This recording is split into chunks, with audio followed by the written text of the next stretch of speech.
আমাদের আজকে বিয়ের লুক। এই দেখো বরযাত্রী চলে এসছে, বর এসে গেছে আমাদের গাড়িতে। চলো তোমাদের ফোনের সাথে মেকআপ করিয়ে দিই। আর আমরা না অনেকক্ষণ থেকে রেডি হয়ে গেছি, অনেক ছবিও তুলেছি, যেগুলো তোমার সাথে শেয়ার করা হয়নি। তো দেখো এই যে সুকন্যা একটু হাই ভালো হাই বলো। আসলে না ফোনের বমি পাচ্ছে, আর সারাদিন মিষ্টি খাওয়ার কারণে ওর খাওয়া দাওয়া হয়নি, তো যার কারণে ওর বমি পাচ্ছে। যাই হোক, ওর বর এসে গেছে, ওর মনে এখন লাড্ডু ফুটছে। তো চলো ওর বরের সঙ্গে দেখা করে আসা যায়, তুমি ওয়েট করো। যাই হোক এইটা ওই মৌ মৌ এই হলো আমার ফুল লুক, আর তোমাদের আমি পুরো আউটফিটটা দেখাবো। আর এখন বর এসে গেছে, আমরা ওখানে যাব। আর চলো সবটা তোমাদের সঙ্গে দেখাচ্ছি, বরের বরণ, বরের সব কিছু দেখাচ্ছি, আবার বিয়েটাও পুরো শেয়ার করবো। তো জানো তো আমি না ভিডিওটা কন্টিনিউ করতে ভুলে গেছিলাম। আসলে ওকে সাজাচ্ছিলাম, সাজানোর পর 9টা বেজে গেছে, আমি নিজে রেডি হয়ে গেছি, তারপরে এসেছি। তো আমি না ভুলে গেছি সব কিছু। তো চলো সবটাই এখানে তোমাদের সঙ্গে শেয়ার করবো, চলো।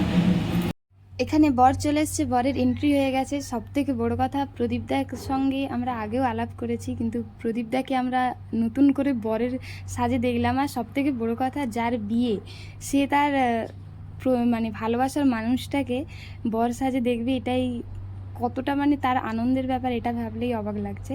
তো যাই হোক, এখানে বরকে দেখার জন্য দেখো কতজন ভিড় করে দাঁড়িয়েছিল, যেন মনে হচ্ছে মেলা দেখতে এসছে সবাই। তো তারপর এখানে কাকিমা চলে গিয়েছিল আর বরণ করছিল, ওখানে তার কাজটা হচ্ছিল। আর এখানে কি দেখতে আসছে লুকিয়ে লুকিয়ে, কোণে দেখো লুকিয়ে লুকিয়ে দেখতে আসছে। আর এই দেখো এখানে বর দেন বরকে বরণ করার পর যে সমস্ত রিচুয়ালসগুলো থাকে সেগুলো কমপ্লিট করে নেওয়ার পর বরকে সবাই মিলে কোলে করে নিয়ে আসছিল উপরে। তো ওর লজে বিয়ে হচ্ছিল, তাই ওকে উপরে সবাই মিলে কোলে করে নিয়ে আসলো। আর আনার পর আবার সেকেন্ডবার কোলে তুলেছিল বরকে, আসলে ছবি নেওয়ার ছিল। তো যাই হোক, বর এসে আমাকে বলছে আমার পাখিটা কোথায়, আমি কখন দেখতে পাবো। একটা অন্যরকমই তার মনে ফিলিংস কাজ করছিল। তো ভীষণ হাসাহাসি করছিলাম আমরা ওটা নিয়ে। আর এখানে দেখো সেই মোমেন্টটা চলেই এসছে।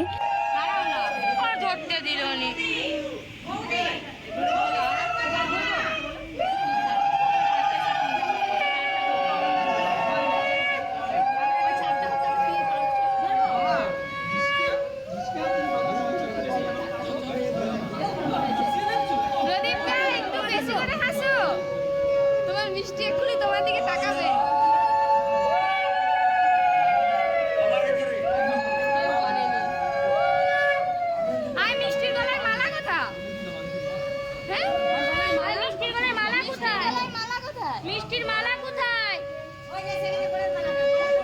মালাটা দেখি।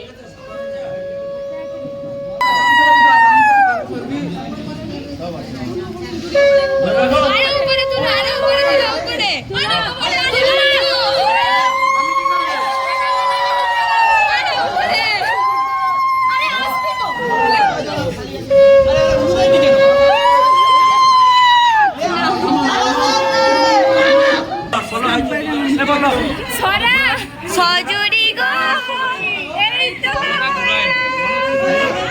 আমায় পেতে হাজির হলাম, শাক বাজাউল না খুশিতে বড়, প্রদীপ জ্বালিয়ে বার বারণ করো। শাক বাজাউল না খুশিতে বড়, প্রদীপ জ্বালিয়ে বার বারণ করো। প্রদীপ জ্বালিয়েছে যাব যখন ভালোবেসেছি, টাকাটা দেখ দুজন তাকিয়ে আছে। ওইছে মালা পড়া মিষ্টি তাড়াতাড়ি ধীরে সুস্থে দুজন মালা ধরো। মিষ্টি একটু তাকাও তোমার প্রদীপের দিকে।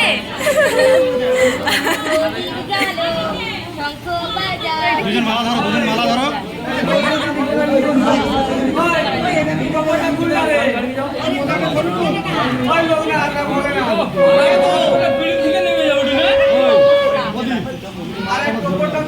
দুজন দুজনে মালা ধরে রাখো, পড়াবে না।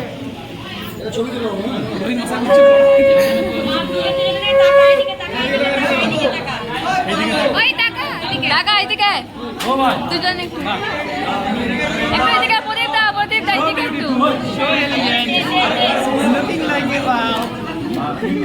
তারপর বিয়ের মাঝে আমরা খেতে চলে গিয়েছিলাম, যার কারণে মাঝের ক্লিপটা নেওয়া হয়নি। তো যাই হোক, এখানে দেখো এখন সিঁদুরদানের পর্ব এসে গেছে, তো মোস্ট ইম্পর্টেন্ট টাইম। তো দুজনেরই অবস্থা কি সেটা ওরাই জানে।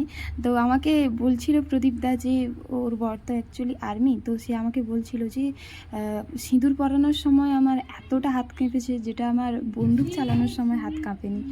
তো যাই হোক, একটা স্পেশাল মোমেন্ট দুজনের। তো এখানে প্রদীপদা সিঁদুর পরিয়ে দিল সুকন্যাকে, একটা নতুন রূপ, একটা নতুনই একটা সৌন্দর্য। এটা সব মেয়েই বোধহয় এই জিনিসটার জন্য ওয়েট করে থাকে। আর এটা ছিল ওর বিয়ের পরের দিন, ওর বিদায়ের সময়। তো সবারই জানো এই টাইমটা খুব মন খারাপ হয়, তো ও ভীষণ কান্নাকাটি করছিল। আর সেদিন ওর বাড়িতে আমার সাজাতে যাওয়ার কথা ছিল, আমি যাইনি, আর সেদিন কোনো ভিডিও বানানো হয়নি। তো আমি সন্ধ্যের টাইমে ওদের বাড়ির লোকের সঙ্গে রেডি হয়ে গিয়েছিলাম ওর বাড়ি। তো এই ছিল আমাদের বিয়ের দিনের লুক, আর এটা ছিল আমাদের রিসেপশনের লুক। ওর বাড়ির ওখানে এভাবে সাজিয়েছিল। তো অবশ্যই তোমরা জানিও কেমন লাগলো ভিডিওটা। ভালো লাগলে চ্যানেলটা সাবস্ক্রাইব করে যেও। টাটা।